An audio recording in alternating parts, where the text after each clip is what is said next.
I'm Turf Strongman. Thank you for selecting this video. If you haven't subscribed to this channel yet, pause the video, this one right now, and do it. It's in your own best interest. While you're at it, activate the notification bell feature. If you like this video, give it a thumb up. If it doesn't mean a hill of beans to you or you dislike it, give it your other thumb up. Just don't give it your middle finger. Share the joy of the channel with others. Now, my video that I recently uploaded called How to Move Forward from a Mystical Experience arose in answer to a question I had been asked. Now, as a result of that video, I've been asked a further question. This video is in response to that set of questions. Those questions are along the lines of this. Okay, after having such an experience, a Satori experience, things in my life have lost their meaning. Now I just see everything as Maya, the illusory state of the relative cosmos. If we can have everything we want, then, for goodness sakes, where's the joy? I maybe thought I could have my Satori would give me a greater share of that, maybe, I mean, I'd like that. I want it. But I can't even think beyond this quagmire now. Help. Should I continue meditating? I mean, my Satori seemed to arise in the context of that. Should I stop looking for joy in my life and just consider it a mental construct and now, given the way I'm looking at things, that joy aspect, the joy mental construct seems to have lost any meaning or existence in my perceptions of affairs. Am I making a mistake somewhere? Other people have had Satori experiences. It's not anything unique. It's rare, but am I among those people? But, am I being among those people who have had such experiences? Making a mistake here somewhere. What do you have to answer there, Mr. Strongman? Here's my answer. And this may help you. Just the same as I thought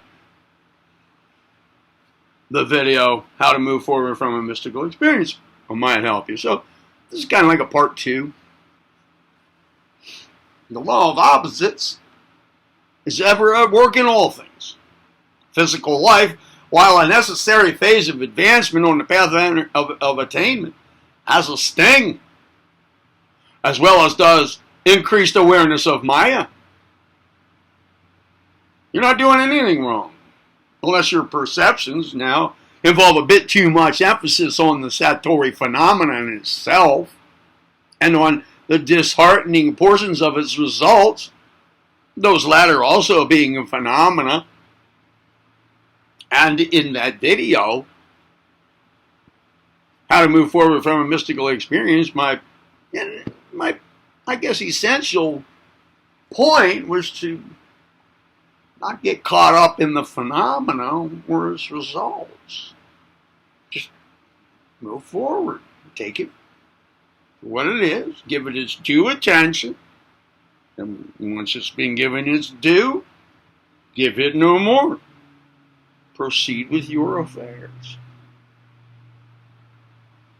So you're not doing anything wrong here, unless your perceptions involve a bit too much emphasis on the phenomena. Now, how do we overcome an undesirable direction and content of thought, then? Might well be asked. Only by reorienting its direction and content toward their opposing poles. Again, the law of opposites at work, but intentionally put to constructive use. You ask, where's the joy now? Where's the joy? To the best of my knowledge, nobody said that a Satori experience immediately and directly results in only joy, or results in joy, period. Satori involves a punctuated increase in true understanding. While the phrase ignorance is bliss comes from a somewhat smart-assed mouth, there's some merit to it. Myself, I prefer true understanding over ignorance, regardless of a temporary coincident perception of something less than bliss. But even that specific notion of bliss arises from ignorance. True bliss is a different thing. Joy is one of the fundamental desires of all being. True joy is a higher set of planes experience. The inner drive toward its increase. The increase of joy is inherent to the universal law of evolution and is one of the driving factors behind our own evolvement along the path of attainment. So doing your best to allow your Satori or mystical experience to urge your progress on that path is a very good idea. And this involves a movement away from giving undue attention to a Satori or mystical experience, to the phenomena and its apparently consequent phenomenal discomforts that may arise. The more we enter higher plane consciousness, the less we feel affected by the cause and effect affairs of Maya. And what is one great way to make that entry? By correctly applying the law of opposites in accordance with appropriate applications of the universal law of rhythm. And how do you do that? Well, for the answer, look here on my channel. See my video sequence called The Law of Rhythm and How to Use It. That sequence of videos all have the same thumbnail.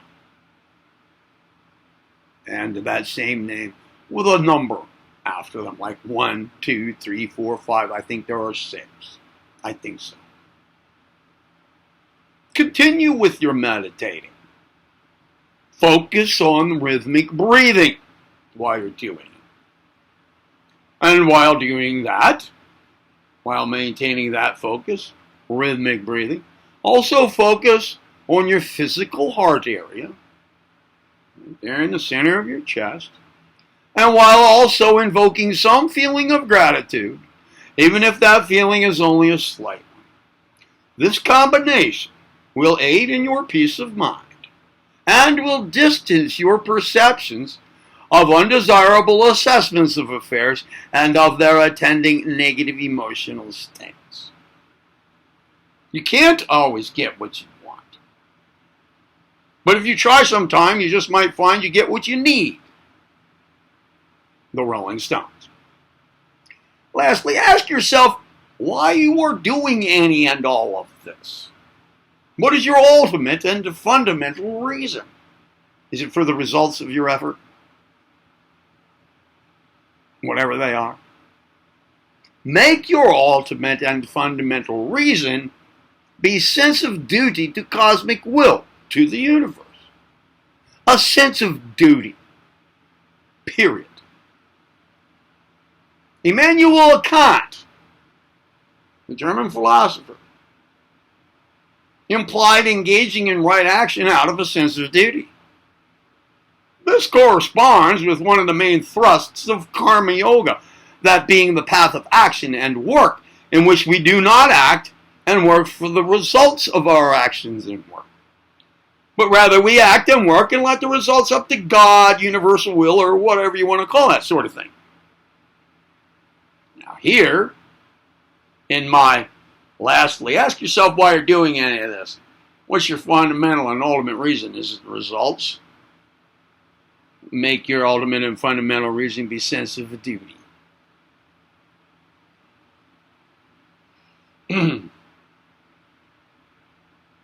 in those statements. I've blended together those implications of Kant and Karma Yoga. Increased awareness of Maya has many upsides.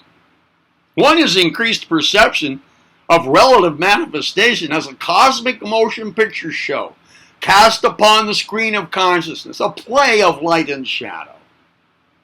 Another is that the entire thing has a plasticity to it. It's not carved in stone. We can change it. We can work with it. We can, to a degree, control it. For we have creative power. I have creative power. You have creative power. Wisely employ it. If you look for results of your Satori or mystical experience, then let these points that I brought forth be those results that you see. Keep looking up. Everything is good. There you have it. I hope that the content of this video is added to the instrumentality of the, I guess, part one here. How to move forward from a mystical experience. Did you like the video? Thumb up. Did it not mean a hill of beans to you, or did you just downright, flat out, dislike it? Other thumb up. If you didn't do it at the outset here, then pause the video right now or immediately following it. Subscribe to the channel. Again, I think it's in your own best interest. And while you're doing it, activate the notification bell feature. Share the joy of the channel with others. Remember, you heard it right here on Thranki Rama Chiraka. I'm Turk Strongman. Be well.